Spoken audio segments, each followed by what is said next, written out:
This channel's content is strictly for educational and informational purpose and does not endorse or promote any form of violence, harm, illegal activities, self-injuries and communal disharmony.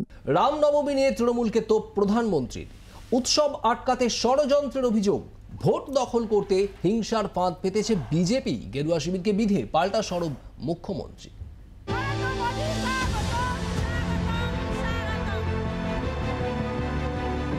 শুক্রবার প্রথম দফার vote দিয়ে শুরু হচ্ছে ২৪-এর মহাসংগ্রাম। তার আগে বুধবার দেশ জুড়ে পালিত হবে রামনবমী।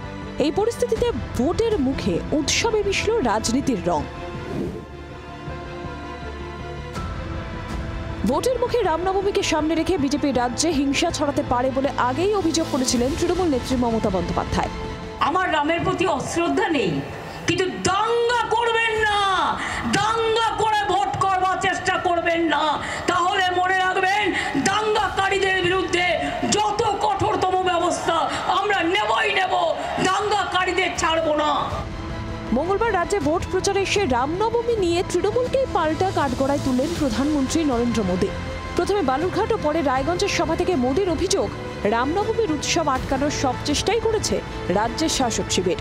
टीएमसी ने हमेशा की तरह यहां रामनवमी उत्सव को रोकने की पूरी कोशिश की, सारे षड्यंत्र किए, लेकिन जीत सत्य की ही होती है।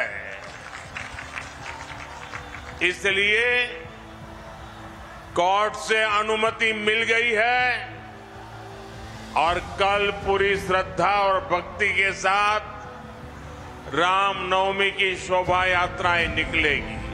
মোদীর মুখে রবীন্দ্রনাথের কবিতা আগেই শোনা গিয়েছিল। এবার বাংলার পরিস্থিতি তুলে ধরতে তাঁর অস্ত্র সুকুমার রায়ের আবোল তাবোল।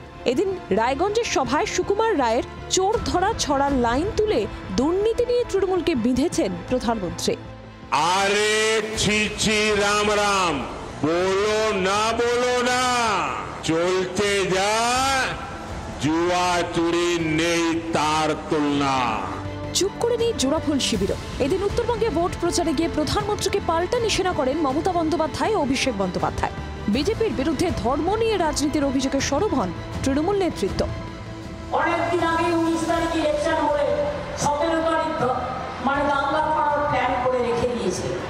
আমরা দাঙ্গা চাই না, আমরা শান্তি চাই। ও দাঙ্গা করে ভোট দখল করে নেবে আর দেশটাকে বিক্রি করে দেবে। সংখ্যালঘুদের কাছে আমি হাত জোর করে বলবো, সংখ্যাগুরুদের কাছে আমি হাত জোর করে বলবো, কোনো দাঙ্গা কাউকে করতে দেবেন না। তারা রামকে অস্ত্র করে ঢাল করে ধর্মকে ঢাল করে নির্বাচনে যেতে চায়, আর আমরা কর্মকে ঢাল করে নির্বাচনে মানুষের কাছে মানুষের আস্থা অর্জন করার জন্য সমর্থন চাইছি। দুটোর মধ্যে পার্থক্য রয়েছে। গত কয়েক বছর ধরে রামনবমী রাজ্য রাজনীতির অন্যতম স্পর্শকাতর বিষয়। গত বছরও রামনবমী শোভাযাত্রাকে কেন্দ্র করে হাওড়া, শিবপুর, হুগলির রিষড়ায় অশান্তির ঘটনা ঘটে। এবার ভোটের মুখে নেতাদের তরজায় বাড়তি চিন্তিত পুলিশ প্রশাসন। ব্যুরো রিপোর্ট, জি24 ঘন্টা। বাংলার আওয়াজ, বাঙালির আবেগ, জি24 ঘন্টা।